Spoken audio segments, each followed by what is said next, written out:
La esperanza nos convoca por justicia organizada, desde un alma militante y el amor a la nación. Nace el rumbo del pueblo con profunda convicción. Movimiento por la vida, por la tierra y la verdad. Nueva esperanza que avanza con justicia y dignidad. Por el buen vivir marchamos, por trabajo y por salud. Es el pueblo el que gobierna cuando habla con virtud. La bandera es la igualdad, la consigna es la unidad. No hay futuro sin conciencia ni país sin dignidad. Desde el campo y la barriada hasta el aula y el taller, la esperanza organizada ya no se deja vencer. Movimiento por la vida, por la tierra y la verdad. Nueva esperanza que avanza con justicia y dignidad.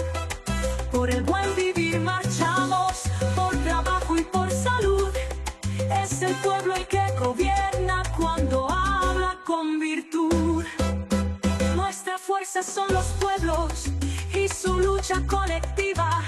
Nuestro rumbo es el futuro con justicia efectiva. MN es nuestra historia y su emblema es el amor. De las manos del que lucha nace el cambio redentor.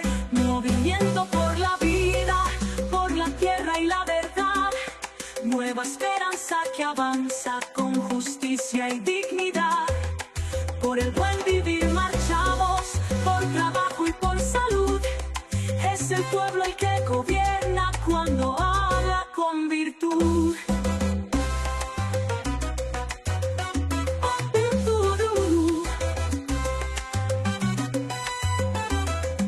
La bandera es la igualdad, la consigna es la unidad. No hay futuro sin conciencia ni país sin dignidad. Por el buen vivir marchamos, por trabajo y por salud. Es el pueblo el que gobierna cuando habla con virtud.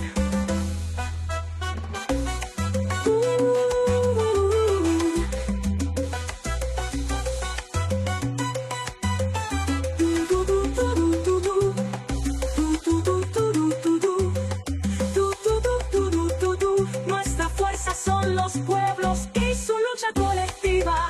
Nuestro rumbo es el futuro con justicia efectiva. MNE es nuestra historia y su emblema es el amor. De las manos del que lucha nace el cambio redentor. Movimiento por la vida, por la tierra y la verdad. Nueva esperanza que avanza con justicia y dignidad. Por el buen vivir marchamos, por trabajo y por salud. Es el pueblo el que gobierna cuando habla con virtud.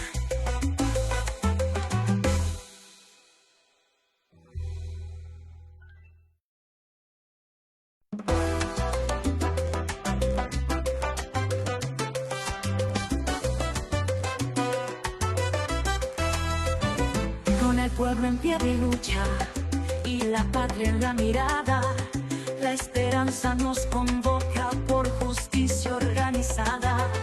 Desde un alma militante y el amor a la nación, nace el rumbo del pueblo con profunda convicción. Movimiento por la vida, por la tierra y la verdad. Nueva esperanza que avanza con justicia y dignidad. Por el buen vivir marchamos, por trabajo y por salud. Es el pueblo el que gobierna cuando habla con virtud. La bandera es la igualdad, la consigna es la unidad. No hay futuro sin conciencia ni país sin dignidad. Desde el campo y la barriada hasta el aula y el taller, la esperanza organizada ya no se deja vencer. Movimiento por la vida, por la tierra y la verdad. Nueva esperanza que avanza con justicia y dignidad. Por el buen vivir marchamos, por trabajo y por salud. Es el pueblo el que gobierna cuando habla con virtud. Nuestra fuerza son los pueblos y su lucha colectiva. Nuestro rumbo es el futuro, con justicia efectiva. ADN es nuestra historia y su emblema es el amor. De las manos del que lucha nace el cambio redentor. Movimiento por la vida, por la tierra y la verdad. Nueva esperanza que avanza con justicia y dignidad. Por el buen vivir marchamos, por trabajo y por salud. Es el pueblo el que gobierna cuando habla con virtud.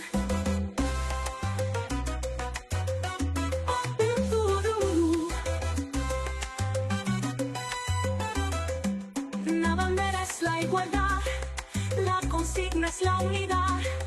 No hay futuro sin conciencia, ni país sin dignidad. Por el buen vivir marchamos, por trabajo y por salud. Es el pueblo el que gobierna cuando habla con virtud.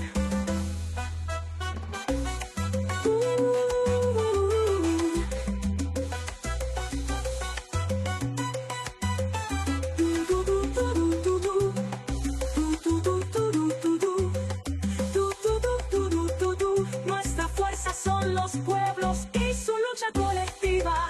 Nuestro rumbo es el futuro, con justicia efectiva. MNE es nuestra historia y su emblema es el amor. De las manos del que lucha nace el cambio redentor. Movimiento por la vida, por la tierra y la verdad. Nueva esperanza que avanza con justicia y dignidad. Por el buen vivir marchamos, por trabajo y por salud.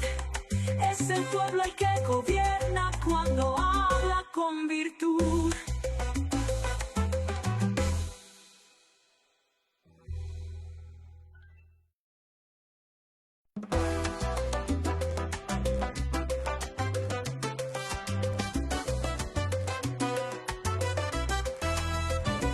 Con el pueblo en pie de lucha y la patria en la mirada, la esperanza nos convoca por justicia organizada. Desde un alma militante y el amor a la nación, nace el rumbo del pueblo con profunda convicción. Movimiento por la vida, por la tierra y la verdad. Nueva esperanza que avanza con justicia y dignidad. Por el buen vivir marchamos, por trabajo y por salud. Es el pueblo el que gobierna cuando habla con virtud. La bandera es la igualdad, la consigna es la unidad. No hay futuro sin conciencia, ni país sin dignidad.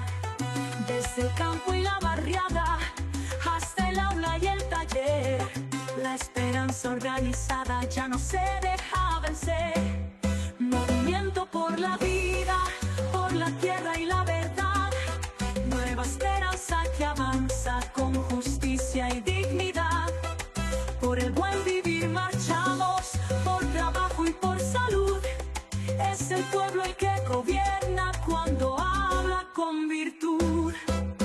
Nuestra fuerza son los pueblos y su lucha colectiva. Nuestro rumbo es el futuro, con justicia efectiva. ADN es nuestra historia y su emblema es el amor. De las manos del que lucha nace el cambio redentor. Movimiento por la vida, por la tierra y la verdad. Nueva esperanza que avanza con justicia y dignidad. Por el buen vivir marchamos, por trabajo y por salud. Es el pueblo el que gobierna cuando habla con virtud.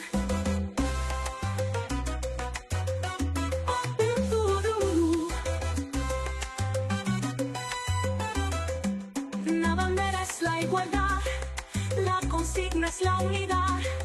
No hay futuro sin conciencia, ni país sin dignidad.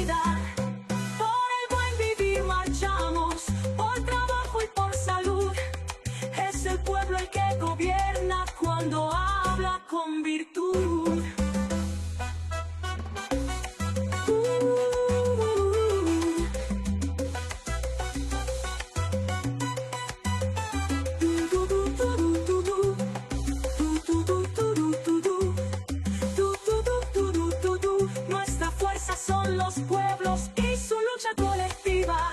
Nuestro rumbo es el futuro, con justicia efectiva. El MNE es nuestra historia y su emblema es el amor. De las manos del que lucha nace el cambio redentor. Movimiento por la vida, por la tierra y la verdad. Nueva esperanza que avanza con justicia y dignidad. Por el buen vivir marchamos, por trabajo y por salud.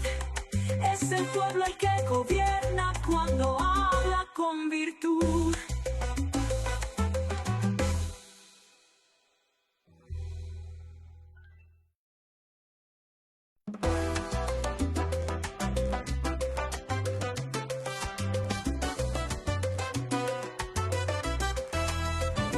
Con el pueblo en pie de lucha y la patria en la mirada, la esperanza nos convoca por justicia organizada. Desde un alma militante y el amor a la nación, nace el rumbo del pueblo con profunda convicción. Movimiento por la vida, por la tierra y la verdad. Nueva esperanza que avanza con justicia y dignidad. Por el buen vivir marchamos, por trabajo y por salud. Es el pueblo el que gobierna cuando habla con virtud. La bandera es la igualdad, la consigna es la unidad. No hay futuro sin conciencia ni país sin dignidad.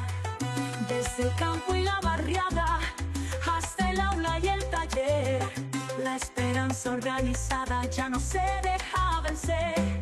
Movimiento por la vida, por la tierra y la verdad. Nueva esperanza que avanza con justicia y dignidad. Por el buen vivir marchamos, por trabajo y por salud. Tomando asiento, vamos a dar inicio a nuestra asamblea semanal del Movimiento Nacional por la Esperanza. El día de hoy, lunes 8 de septiembre, nos acompañan aquí en el Presidium, desde Jalisco, nuestro compañero Salvador Zaragoza.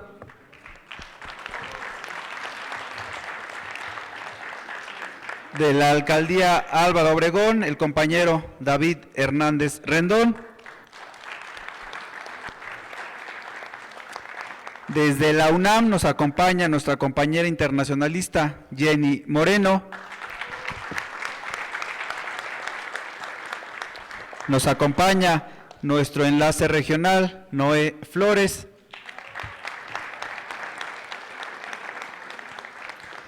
Nos acompaña nuestro compañero de la Asociación Nacional de Abogados por la Esperanza, Gabriel Alonso Pineda. Y como cada 8 días, nuestro dirigente nacional, el profesor René Bejarano Martínez.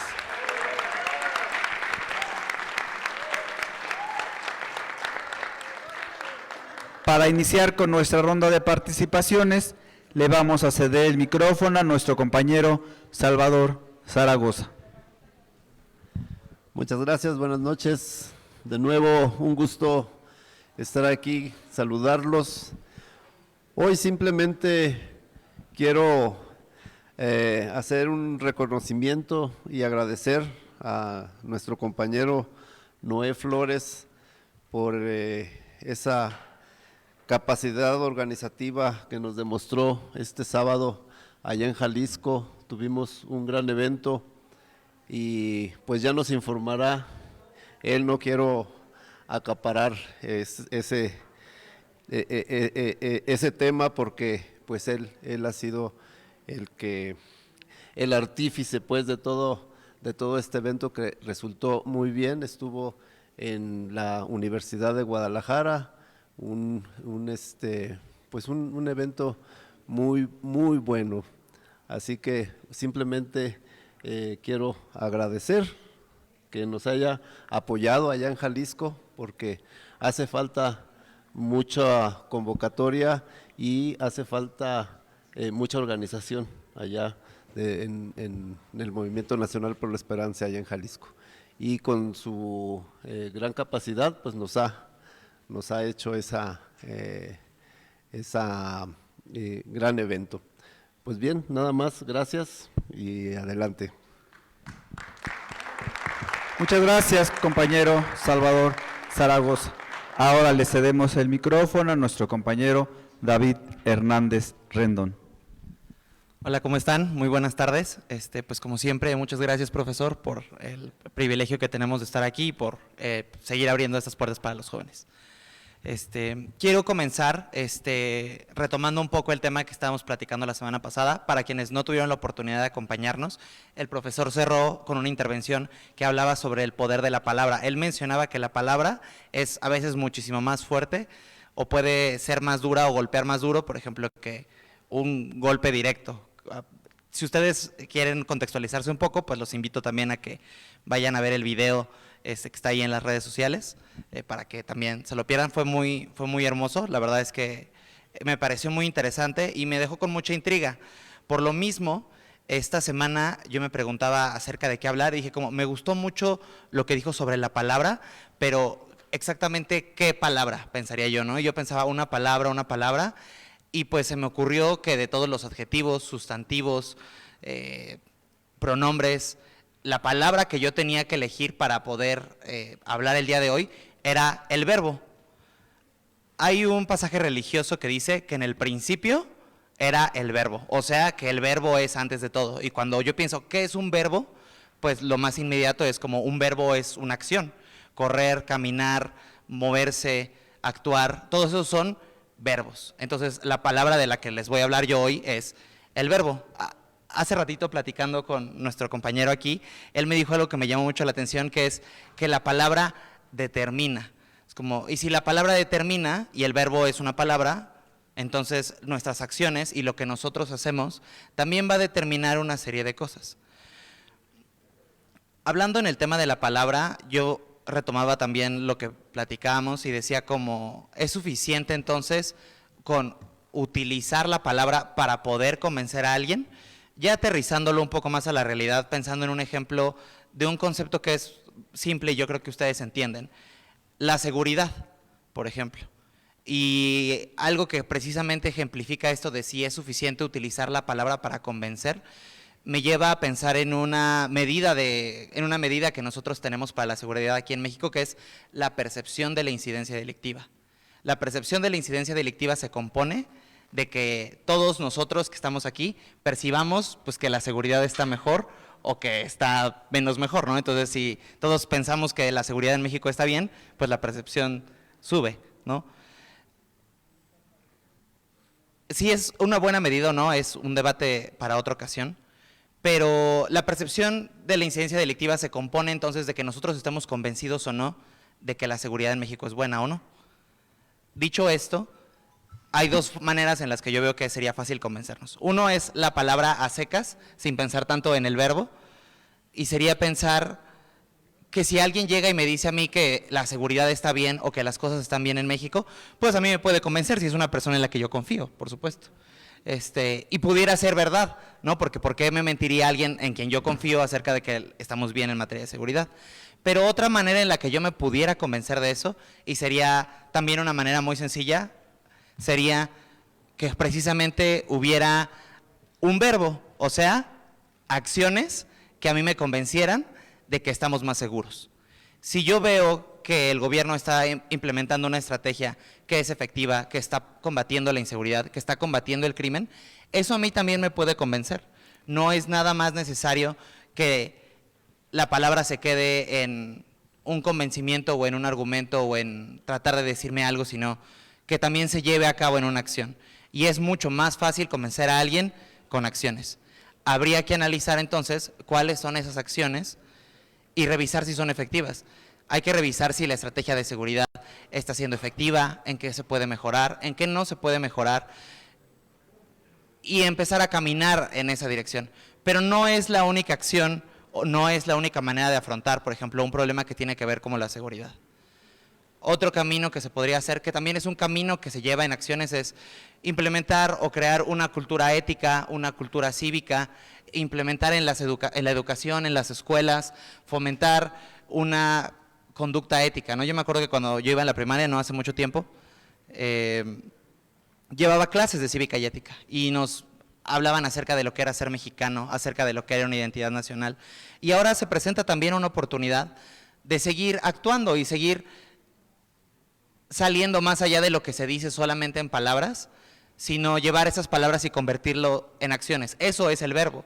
Y antes de cualquier palabra, antes de comunicar cualquier buena o mala noticia, pues en lo que hay que pensar es en eso, en cuáles son las acciones que nosotros tenemos que hacer para mejorar México y para poder solucionar estos problemas que, pues, por supuesto que la seguridad es siempre un tema que está en la agenda de México. Muchas gracias.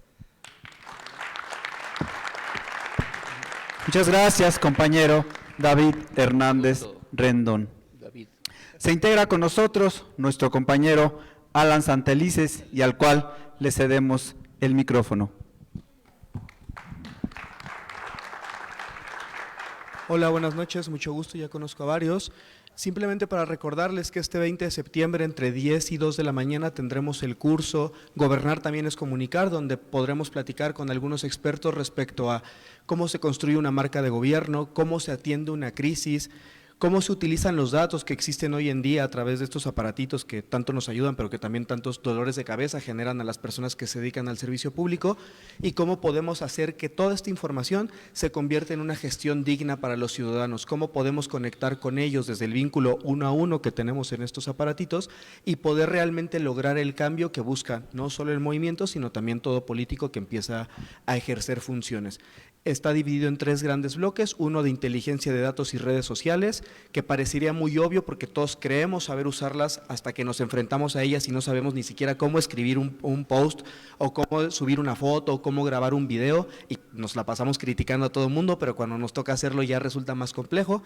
Una segunda parte de construcción de marca, que lo mismo, nosotros vemos a los políticos y les criticamos que si el logo, el eslogan, la manera en que dicen las cosas, pero muchas veces no estamos preparados para poder resolver esa parte, y eso es la parte de este bloque del curso. Se trata justamente de saber cómo poder desarrollar estos parámetros y cómo generar una comunicación que realmente nos vincule con las personas de cara a poder gestionar con ellos.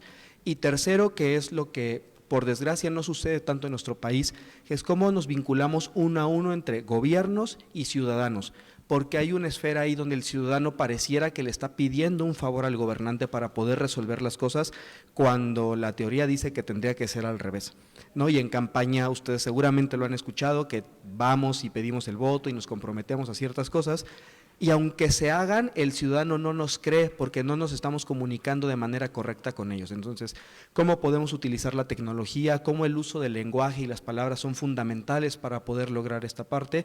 Y tercero, ¿cómo podemos realmente medir que estemos llegando a las personas que tenemos que llegar y cómo tenemos que llegar? Después de estos 3 bloques habrá ejercicios prácticos donde podremos generar algunas dinámicas y podamos resolver dudas. Son 4 horas de trabajo, ojalá nos puedan acompañar para que esto funcione y los vemos ahí con mucho gusto. Muchas gracias, buenas noches. Muchas gracias por esta invitación, compañero Alan Santelices. Ahora le cedemos el micrófono al compañero Noé Flores. ¿Qué tal? Muy buenas noches a todos, compañeros, compañeras. Muy buenas noches, profesor. Muy buenas noches, presidium. Chava, muy buenas noches. Como decía nuestro compañero Salvador, pues sí, este fin de semana celebramos en Jalisco, en la ciudad de Guadalajara, la Asamblea Estatal del Estado. La llevamos a cabo en el auditorio Raúl Padilla López del Centro Universitario de Ciencias Económicas y Administrativas de la Universidad de Guadalajara. Contamos con la gran presencia de nuestro líder, el profesor René Bejarano, con la ponencia de desaparición forzada en México. De igual manera nos acompañó el doctor Felipe de Jesús Álvarez, actualmente presidente de la Asociación Nacional Exobudman y expresidente de la Asociación de la Comisión Estatal de Derechos Humanos de Jalisco. De igual manera nos acompañó el magistrado Luis Enrique Villaseñor, el magistrado Luis Armando Topete, el diputado federal del PT José Luis Sánchez, entre otros más. Le mando cordial saludo a los organizadores y coordinadores del Estado, al licenciado Francisco Díaz y a la profesora Maru Díaz, un saludo, muchas gracias por su hospitalidad. Seguimos avanzando, les comento, en Jalisco, en todo el Estado, con la ayuda de los compañeros como Salvador, seguimos caminando en los municipios, buscando el bienestar para todos, seguimos afiliando y vamos muy encaminados para el cambio del 2027. Les mando un cordial saludo y muy buenas noches. Muchas gracias, compañero Noé Flores. Ahora le cedemos el micrófono a nuestro compañero Gabriel Alonso Pineda. Muchas gracias. Buenas noches, compañeros, compañeras, querido profesor René Bejarano. Buenas noches, Presidium. Es un gusto saludarles. También a las personas que nos acompañan en redes sociales, es un gusto también saludarles. Agradezco la oportunidad que me da el profesor René Bejarano de rendir el informe en relación al evento que tuvo la Asociación Nacional de Abogados por la Esperanza el pasado sábado a las 12 horas.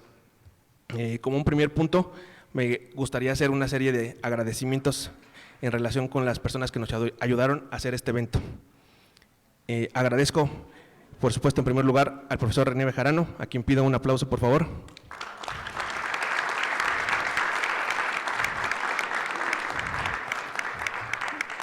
Gracias por apoyarnos en este proyecto que iniciamos. También quiero agradecer la presencia que hizo la licenciada Montserrat Mondaca, quien también nos brindó su apoyo, y también me gustaría pedir un aplauso para ella.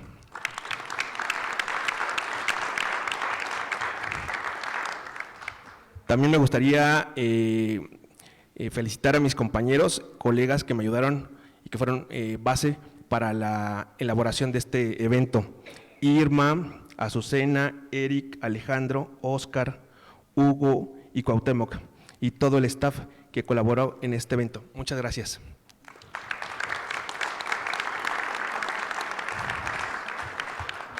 El evento lo iniciamos precisamente presentando a los organizadores, se leyeron sus semblanzas y posteriormente cada uno de ellos expuso algunos temas relevantes, particularmente sobre un tema que es en la actualidad bastante relevante, como lo es la reforma y la renovación del Poder Judicial, tanto federal como local.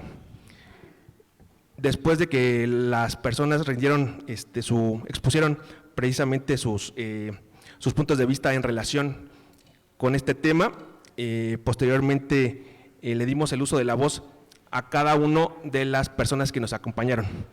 Nuestros compañeros, colegas, expresaron esencialmente a qué se dedican, expusieron su currículum y también nos manifestaron que están comprometidos con el proyecto que encabezamos, precisamente tratando esencialmente de crear vínculos entre la comunidad jurídica. También tuvimos la fortuna de podernos conectar a distancia con algunos colegas. Entre ellos destaco la participación de la jueza de distrito Azucena Lazalde, quien se encuentra adscrita a un juzgado de distrito con residencia en Tamaulipas. También destaco la participación de Héctor Carrillo en Nuevo León. También ellos expresaron diversas ideas en relación con el tema de la renovación del Poder Judicial, tanto local como federal. También pudimos hacer el enlace con el juez de distrito Gabriel Domínguez Barrios, quien también nos manifestó su voluntad de sumarse al proyecto. Me parece que fue muy enriquecedor el escuchar los testimonios de todas nuestras compañeras y compañeros. Una vez que escuchamos a la mayoría de los presentes, les informamos que continuaremos con las actividades de organización de la asociación.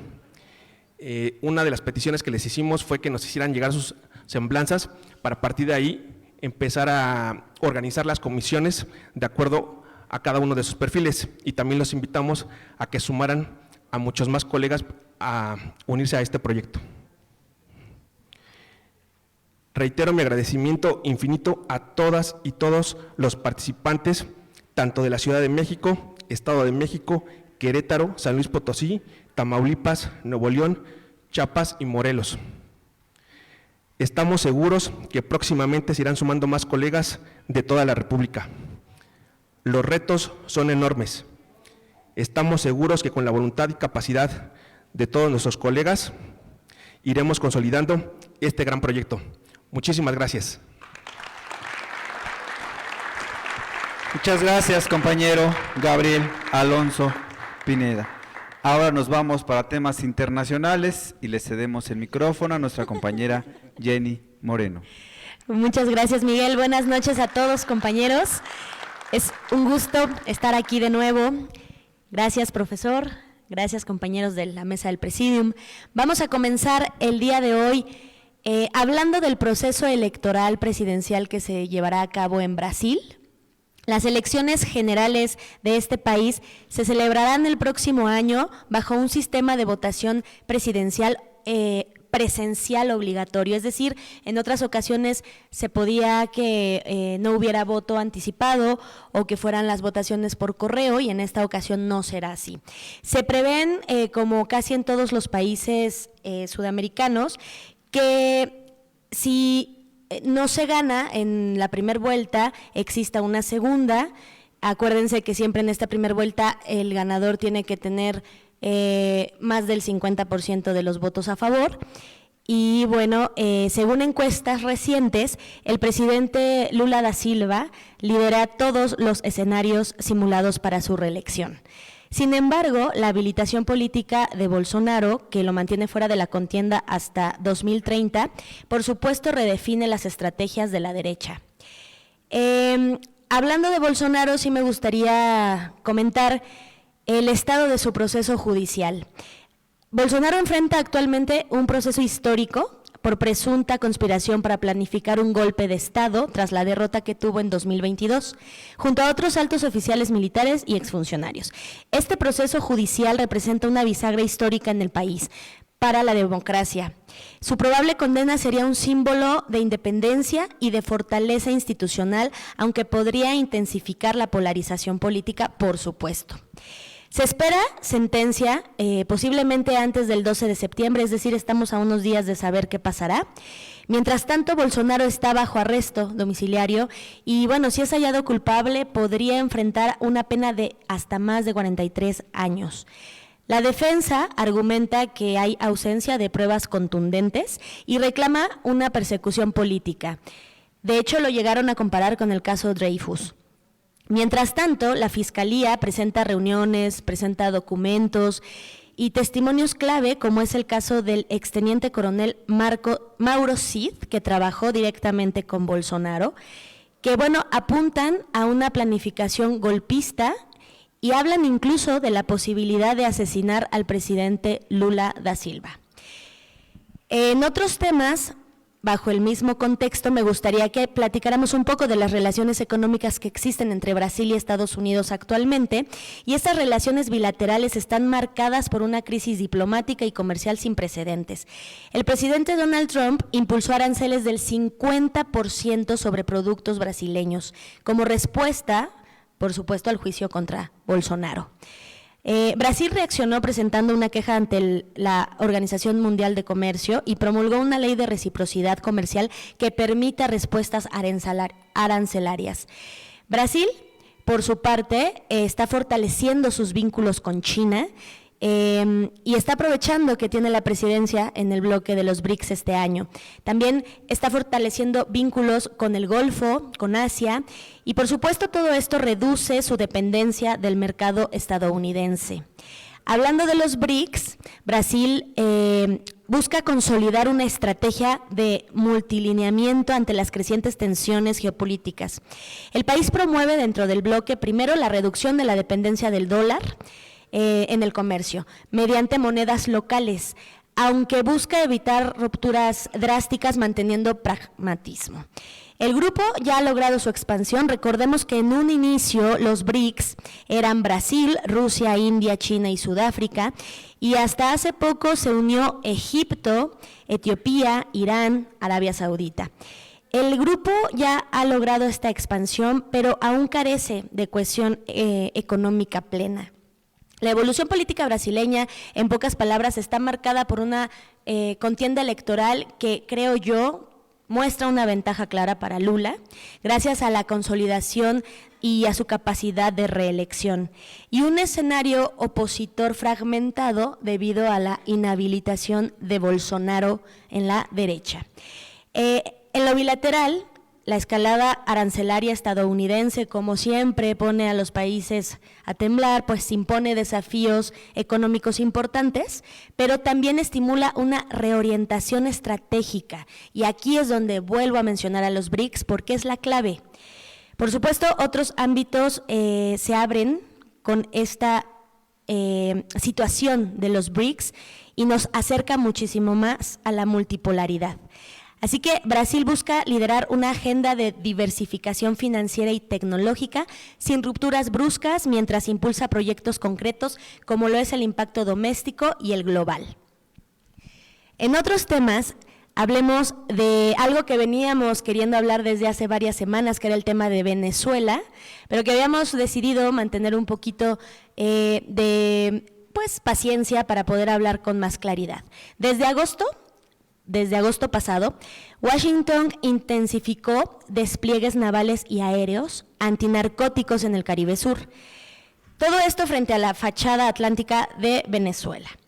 En este marco, el 2 y el 3 de septiembre, las fuerzas estadounidenses ejecutaron un ataque de precisión contra una embarcación rápida que, según ellos, transportaba drogas y pertenecía a redes asociadas al Tren de Aragua. El Tren de Aragua es un cártel venezolano. Así que, bueno, el saldo reconocido por Estados Unidos dijo que hubo 11 personas muertas y el gobierno divulgó un video de impacto que es probable que muchos de ustedes ya hayan visto. La prensa internacional y los analistas han subrayado el potencial de este precedente, que este precedente normalice la letalidad a distancia en un teatro altamente politizado. Washington, por tanto, mantiene una política de desconocimiento de la relación, de la reelección de Nicolás Maduro, y ofrece una recompensa por información que conduzca a su arresto. Lo que en la práctica lo sitúa como un prófugo desde la óptica, por supuesto, de la justicia estadounidense. Ahora el Departamento de Justicia está ofreciendo 50 millones de dólares por información que lleve al arresto de Nicolás Maduro. Anteriormente pedía 25, han doblado la oferta y bueno, pues con la actual línea del Departamento de Estado, esta caracterización ha sido reiterada en comunicados, en declaraciones públicas, consolidando así una arquitectura de presión penal financiera.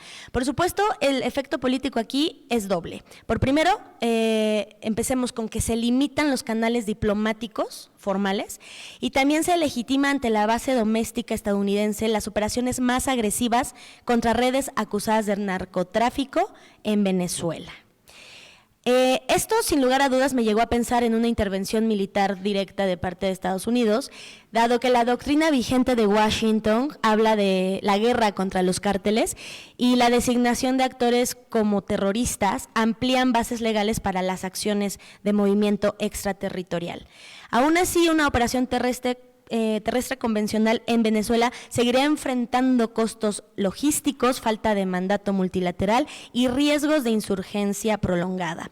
Por lo tanto, es mucho más plausible una campaña over the horizon, es decir, por mar, aire y de manera cibernética, con golpes de oportunidad sobre vectores logísticos, es decir, lanchas, depósitos, aeronaves y presión naval sostenida. Todo eso es mucho más plausible que una ocupación como tal. Aquí venimos a tocar el tema de la geopolítica, que siempre es la clave de todo, en donde vemos que Venezuela ha profundizado acuerdos estratégicos con Moscú. Ya hablamos de lo que está pasando con Estados Unidos, de sus aranceles, de todo lo que conlleva con Maduro. Por lo tanto, Venezuela está haciendo estos acuerdos con Rusia, principalmente en temas de seguridad y energía. Y también muy importante, conocer que Venezuela mantiene un marco de cooperación de 20 años con Teherán. Esta cooperación se lleva a cabo en comercio, en apoyo tecnológico y en esquemas de pagos no dólar.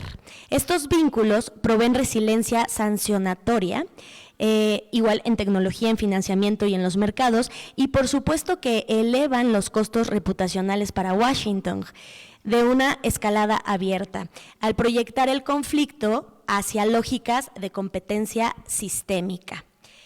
Sin duda el petróleo venezolano aquí tiene muchísimo que ver, como siempre, y es que agrega ambivalencia. Por un lado, la infraestructura y las exportaciones a Estados Unidos ya no son lo que eran antes. Ahora hay un predominio de China. China está recibiendo el 90% de las exportaciones de petróleo de Venezuela, y por supuesto que todo esto actúa como amortiguador para los sectores que abogan por la contención con licencias, dada la situación del mercado.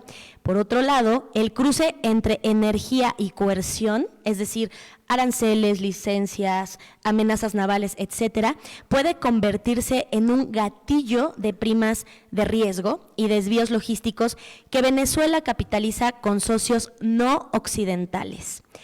Así que, como conclusión, veo que el cuadro más verosímil para este país en lo que queda del año y para el próximo 2026 es el de una coerción limitada de parte de Estados Unidos, con operaciones puntuales de prohibición y presencia, frente a un gobierno venezolano que combina securitización interna, diplomacia de denuncia y colchones geopolíticos. Esta parte no la olviden. Los colchones geopolíticos que actualmente tiene Venezuela, hablamos específicamente de Rusia, de Irán y de China. Estos países le están ayudando a resistir. Y bueno, la intervención directa clásica es poco probable, como ya les había mencionado, pero la normalización de golpes over the horizon y el cruce con mercados energéticos, por supuesto que elevan la volatilidad estratégica de todo el Caribe Sur. Así que bueno, pues esperemos que los siguientes días nos digan qué sucede, y mientras tanto les agradezco muchísimo a todos. Gracias. Muchas gracias, compañera Jenny Moreno, por esta información. Ahora le cedemos el micrófono a nuestro dirigente nacional, al profesor René Bejarano Martínez. Buenas noches, compañeras, compañeros. Muchas gracias por este recibimiento. Muchas gracias a todas y a todos los líderes, hombres y mujeres aquí presentes, por su participación, así como a las compañeras y compañeros que se conectan a través de las redes sociales cada semana en esta Asamblea Nacional del MNE, en esta ocasión correspondiente al lunes 8 de septiembre del año 2025. Antes que empiece la presentación, quiero recordar la agenda que ya tenemos programada para que, en su caso, nos acompañen en las actividades correspondientes. Ya cumplimos esta semana con la visita a Jalisco, como ya informó Noé, fue una actividad muy exitosa. Presentamos un documento, una ponencia que me ayudaron varias compañeras y compañeros a redactarla con la información y el enfoque jurídico acerca de la desaparición forzada de personas, que en Jalisco tiene mucho impacto, no solo ahí, pero que es un tema que tenemos que visibilizar. Justo este fin de semana se habían llevado a 12 jóvenes ahí en Veracruz, los habían enganchado con oferta falsa de trabajo y los tenían ya cautivos en un grupo delictivo. Por fortuna ahora ya reaccionó rápido tanto el Estado como la gente y fueron rescatados 11 de los 12, falta todavía uno. Pero estamos hablando de un problema de más de 120,000 personas que en diversos lugares y en diversas épocas han desaparecido. Y no es un asunto como en las dictaduras del Cono Sur, que sucedió en un tiempo y dejó de suceder, sino, como dicen los abogados, este es un delito continuado, sigue presentándose y por eso requiere una atención adecuada. Tenemos otras actividades ya programadas. El próximo miércoles estaré en Morelia con compañeros que nos ayudaron en la elección judicial. Y vamos a hablar ahí del cuarto nivel de gobierno, que es un nivel que necesitamos lograr que se instale, y de la construcción de ciudadanía. Los compañeros que son habitantes en Tlaxcala saben a qué me refiero, porque en Tlaxcala, además de la elección de alcaldes, síndicos, regidores, se elige por voto directo y secreto y universal a los presidentes de comunidad, que tienen facultades legales y tienen presupuesto asignado, es un nivel de gobierno. Y ojalá hubiera ese nivel en todos lados, en todo el país, porque eso fortalece a la estructura ciudadana y vecinal. El fin de semana iremos a Monterrey, estaremos ya visitando a los compañeros del norte del país, y después el sábado, el lunes 15, de hoy en 8, no vamos a tener asamblea aquí, porque como saben, es 15 de septiembre, se llevan a cabo muchas actividades festivas, ceremonias, eventos de diverso tipo, y no tiene caso competir con esos, porque muchos de nuestros líderes van a esos eventos, algunos de ellos porque tienen la obligación de acudir, son alcaldes o son funcionarios, etcétera. Por eso nos vamos a reunir el 20 de septiembre, el sábado. Pues los gritos los podemos dar todos los días, pero ese día también gritamos si quieren, pero ya el 20 ya tenemos una agenda de todo el día en la actividad que deseen participar. Quien pueda ir a todas las actividades sería muy bueno. Como ya dijo Alan, que lo dice muy rápido, como si lo estuvieran carreando en la cola de las tortillas. El sábado tenemos un evento de 10 de la mañana a 2 de la tarde de capacitación, manejo de redes, de medios de comunicación, control de daños, de crisis, etcétera, para que los líderes aprendan a comunicar, sepan cómo reaccionar en determinado momento a las noticias falsas, a algún acontecimiento que se presente, y también sepan dar a conocer lo bueno que hacen y que esto trasciende. Como dice un refrán campirano, no solo hay que poner el huevo, sino que hay que cacaraquear. Entonces, hay que capacitarse en eso, y ese taller va a durar 4 horas, de las 10 de la mañana a las 2 de la tarde.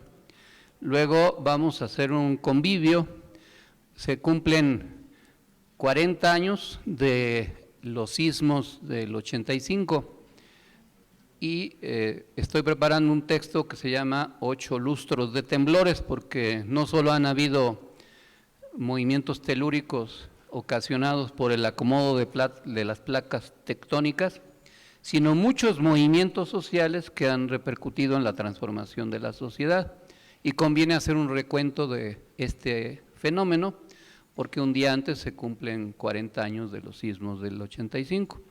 Luego vamos a hacer la asamblea nacional del MNE de las 4 de la tarde a las 7 de la noche. Ya está listo el documento, que ya lo mandé a los chats, que se llama Cuando la Cuarta Transformación se convirtió en poder. Es un documento largo, por eso lo mandamos ya desde antes, para que tengan oportunidad de leerlo, de revisarlo y de opinar acerca de lo que ahí se plantea, y que pueda ser como guía de acción rumbo a las elecciones del 2027, que ese es el objetivo precisamente. Y ya después de las 7, pues vamos a hacer una fiesta mexicana. La compañera Maribel de Iztacalco nos invitó a un grupo musical y nos vamos a poner salvajemente gruperos. Y los que quieran bailar, pues ahí van a estar de 7 a 9. Y luego ya de 9 a 10 unos mariachis, y ya ahí los que quieran irse a otro lado a comer tacos o a lo que quieran hacer, pues ya será su responsabilidad. Entonces les esperamos que convoquen a los líderes de sus respectivas demarcaciones, entidades, a los compañeros del Poder Judicial que apoyamos y a los que deseen que les pueda interesar. Es en el Foro Aztlán, que está ubicado en la calle Libertad, en el número 80 de la colonia Niños Héroes de esta alcaldía Benito Juárez. Luego el día 27 iremos ahí a donde vive David, en la alcaldía Álvaro Obregón, a hacer una reunión con los líderes del MNE de esa alcaldía, el sábado 27. El 4 de octubre iremos a Tabasco con los líderes de aquella región. El 11 a Tamaulipas, a Ciudad Madero, quizás también a Tampico. Y habíamos programado una visita el 18 de octubre a Campeche, pero la vamos a posponer una semana porque hay una actividad aquí en la Ciudad de México que también es importante llevar a cabo. Y otros eventos los vamos a tener que hacer entre semana, porque como el del miércoles en Morelia, porque ya los fines de semana se están llenando. Ya en noviembre nos vamos a reunir como zombies, porque nos vamos a reunir después de muertos. Y vamos a estar celebrando las actividades correspondientes y desarrollando el plan de trabajo. Ese es el plan de acción. Los temas que vamos a desarrollar están en la presentación. Recuerden que esta presentación también se manda a los chats para que ustedes, si tienen interés o tiempo de revisarla, pues puedan hacerlo y que sea como un instrumento de información. Nuestra presidenta calificó como innecesaria la intervención de Estados Unidos en México en el marco del combate a la delincuencia organizada, al crimen. Se firmó un convenio de coordinación y colaboración, pero respetando la soberanía. Esto es muy importante porque los imperios siempre buscan sojuzgar y dominar a los demás países o regiones, y no es la excepción. Y la historia de América Latina está llena del intervencionismo norteamericano, y pues recordemos que nosotros como país nada más perdimos la mitad del territorio por eso. Entonces es muy importante recordar esto. Por otro lado, se ha anunciado que ya van más de 4,000 casos de sarampión, 4,353 casos confirmados y 17 fallecimientos en el país por la enfermedad. Más allá de la convicción que tengan ustedes, yo soy convencido de que es importante vacunarse o vacunar a las personas que son vulnerables y que puedan ser víctimas de esta y otras enfermedades. En otro tema, la presidenta de México afirmó que fue correcto que se respetara lo que la ley establece y que se designara a la diputada Kenia López Rabadán, integrante de la fracción parlamentaria del PAN en la Cámara de Diputados, como presidenta de la Cámara de Diputados. Así se hizo porque así lo marca la ley. En otro tema, la presidenta Claudia Sheinbaum informó que se van a prohibir el uso de 35 diferentes tipos de plaguicidas por el efecto nocivo que tiene tanto al medio ambiente como a la salud. En otro asunto, la presidenta defendió a Néstor Vargas como el que fue designado presidente del órgano de administración judicial. A Néstor Vargas yo también tengo el gusto de conocerlo desde que lo apoyamos para que fuera consejero en el Instituto Electoral de la Ciudad de México, luego fue asesor jurídico con Claudia Sheinbaum en Tlalpan, posteriormente fue consejero jurídico de la Ciudad de México durante el gobierno de Claudia, después trabajó con Rosa Isela como director jurídico y ahora es el responsable del órgano de administración judicial. Durante su gestión como consejero hubo una acusación de presunto abuso sexual, sin embargo esta no se confirmó.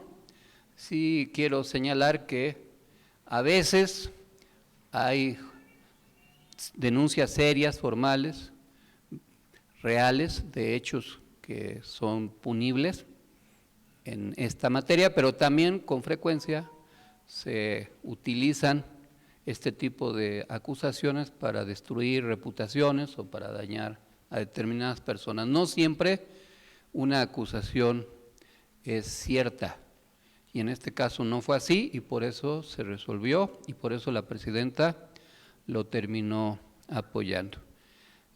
Al final abordaré una reflexión acerca de la reunión que la presidenta Claudia tuvo con los padres de los 43, porque se van a cumplir ya 11 años, el próximo 26 de septiembre, de la desaparición forzada de los 43 normalistas de Ayotzinapa.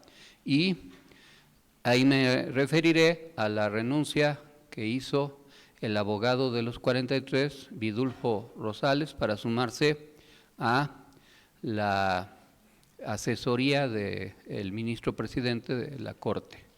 Esto implica una reflexión, pero la haré al final.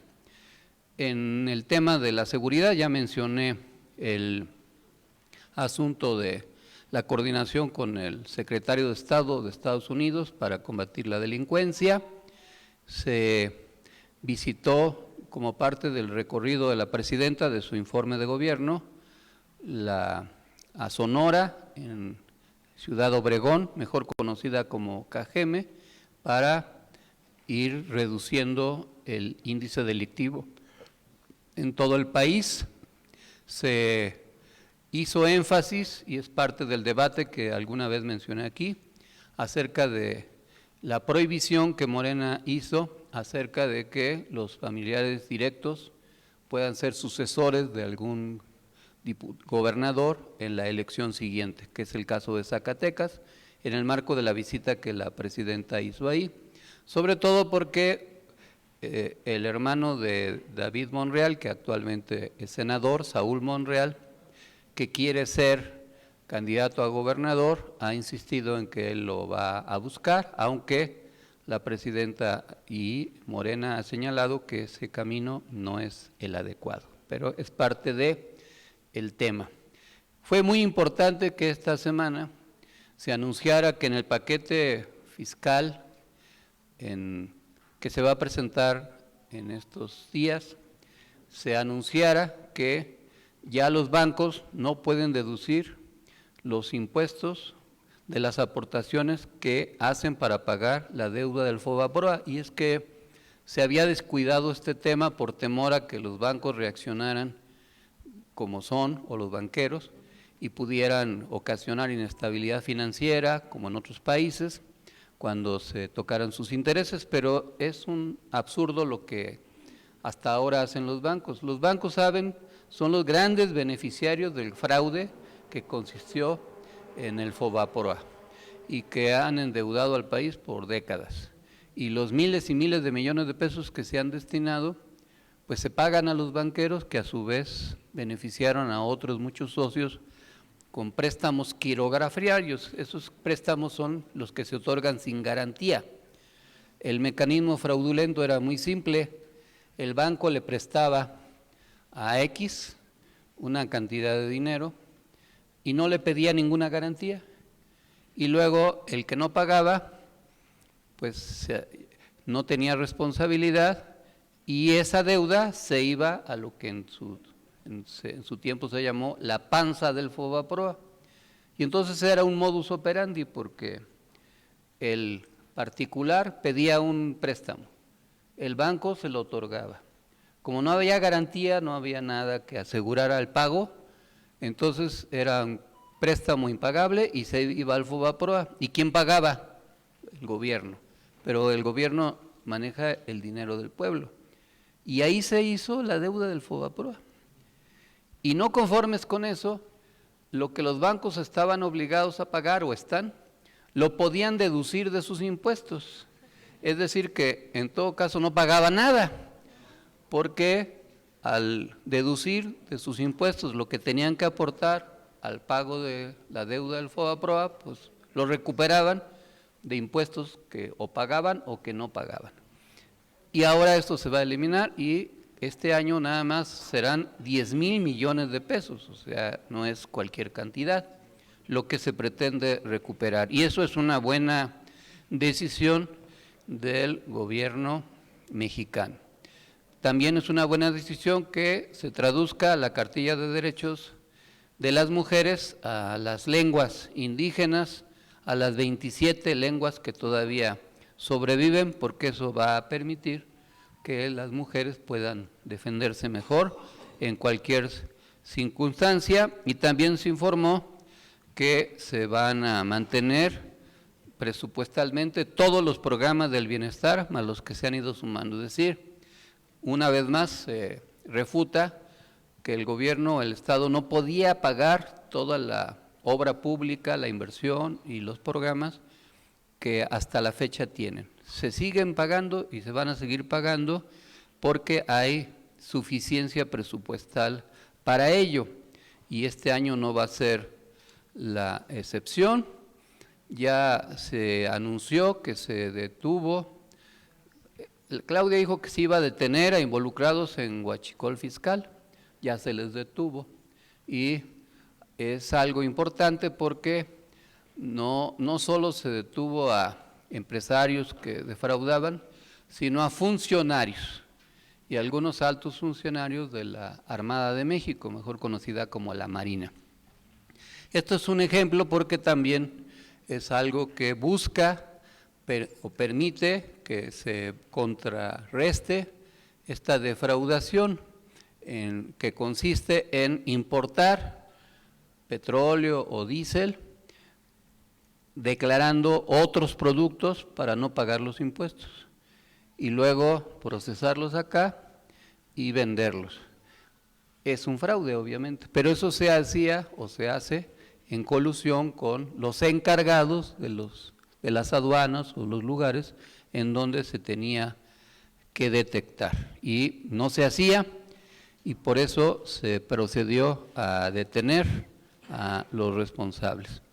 Y como ya decía, la presidenta se reunió con los familiares de los 43 en el marco de las nuevas investigaciones. Ya se van a cumplir 11 años de este asunto y, como sabemos, tiene toda una larga historia, desde el suceso, sus antecedentes, la construcción de la llamada verdad histórica que hizo el gobierno de Peña Nieto, el desmontaje de esa verdad histórica a raíz de muchos testimonios y ejemplos, la detención de algunos exfuncionarios vinculados a la construcción de la verdad histórica y toda una cadena de acontecimientos, y desafortunadamente no quedó resuelto durante el gobierno de López Obrador a plena satisfacción del tema este asunto, y sigue vivo sin resolverse completamente, y por eso la presidenta se reunió y se habló de ahora acudir a una comisión integrada por representantes de la ONU como coadyuvantes a la investigación.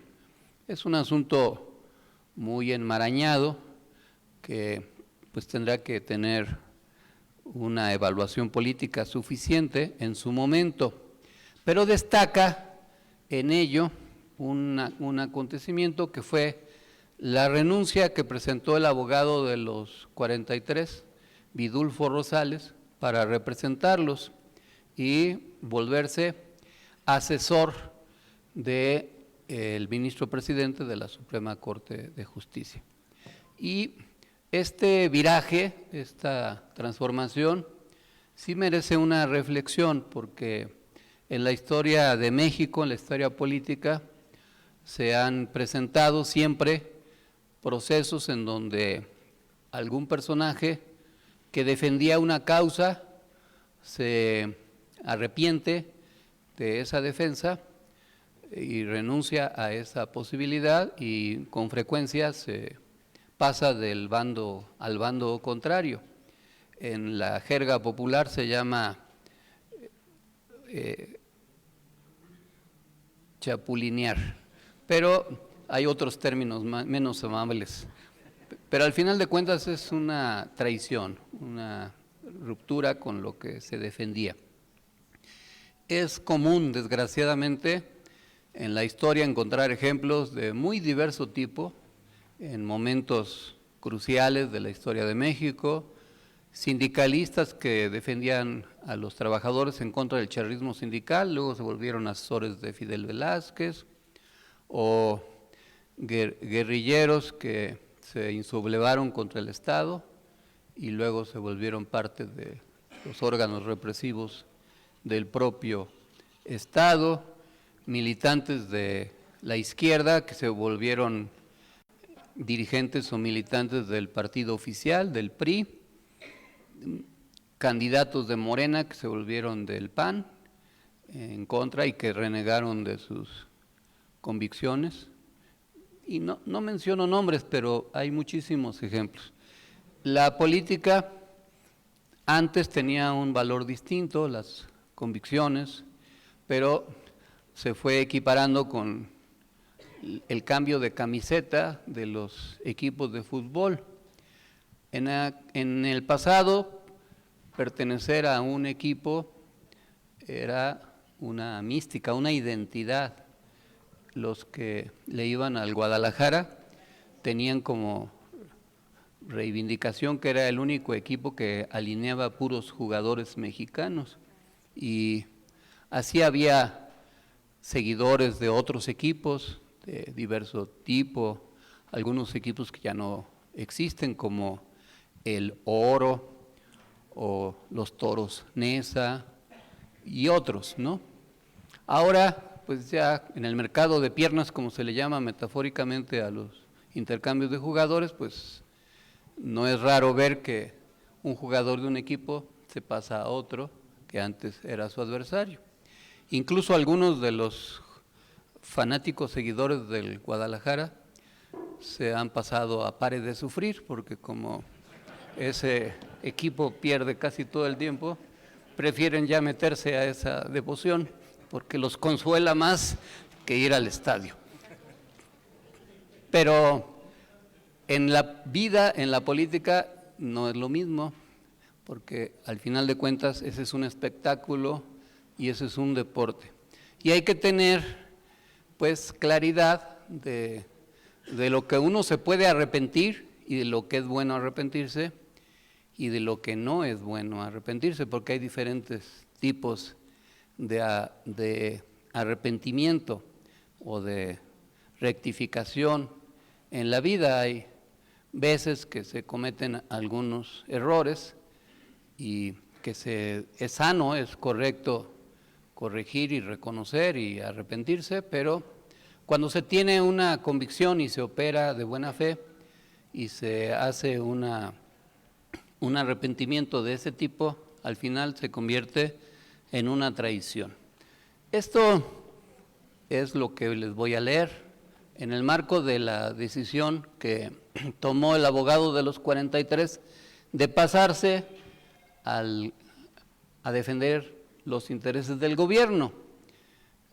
Si no estaba tan convencido de defender a los 43, pues no hubiera hecho eso, pero no es lo más sano, porque al final de cuentas no se trataba solamente de los servicios profesionales de un abogado, que eso incluso a veces se convierte en un delito cuando se prevarica que alguien que está defendiendo un cliente se pasa con la parte contraria, y eso eventualmente es hasta un delito. Pero en la acción política, las razones pues pueden ser muchas, pero no es sano que eso se vuelva costumbre, porque traiciona los ideales, los objetivos, más allá de los intereses. Y les voy a leer por eso esta reflexión. Se llama El arrepentimiento y la traición de lo honesto.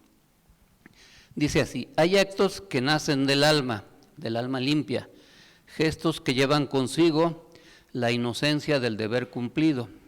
Se ejecutan con una claridad interior que parece inapelable, como si el mundo entero se alineara para dar testimonio de su justeza.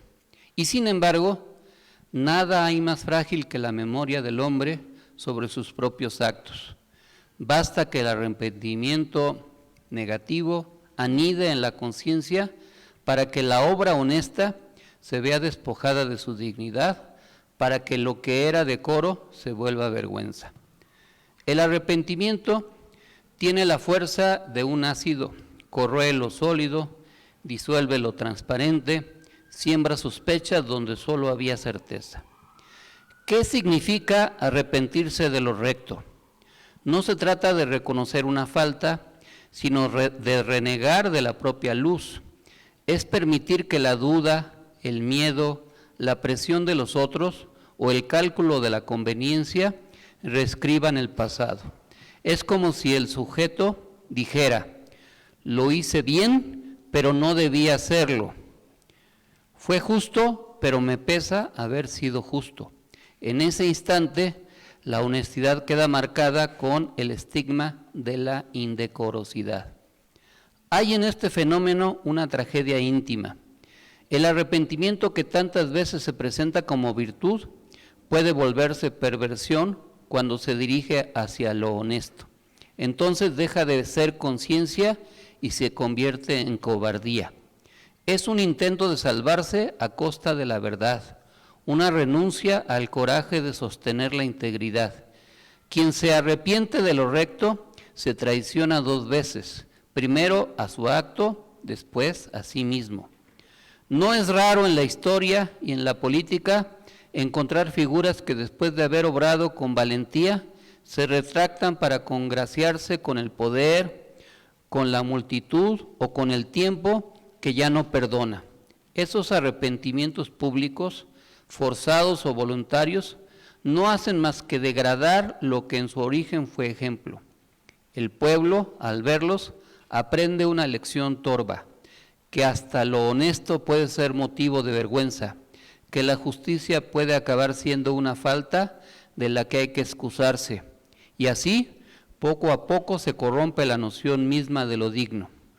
Pero el problema no es solo social o político, es existencial.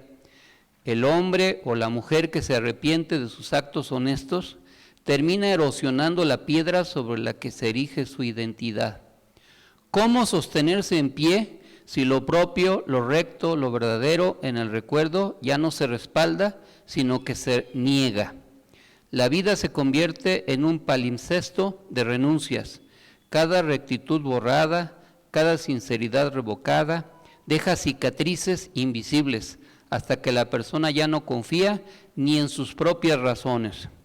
Conviene, pues, hacer una distinción. Arrepentirse de lo mal hecho es sabiduría. Arrepentirse de lo bien hecho es decadencia. Lo primero corrige, lo segundo traiciona. Porque todo acto honesto, incluso si resulta impopular, lleva consigo una dignidad que merece ser sostenida.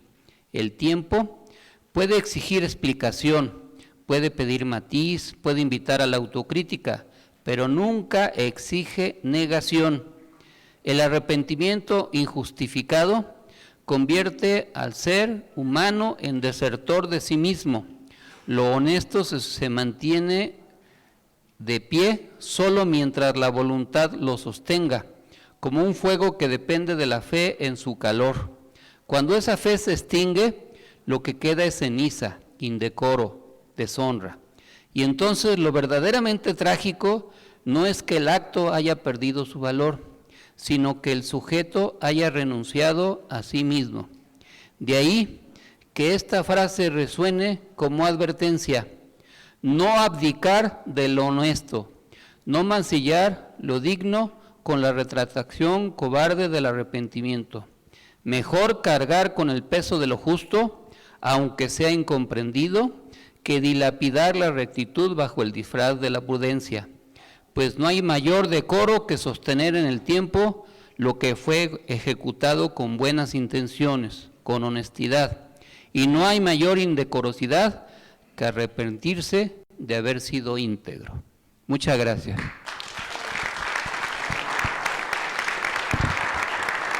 Para concluir nuestra asamblea semanal, nos ponemos de pie para entonar nuestro glorioso himno nacional.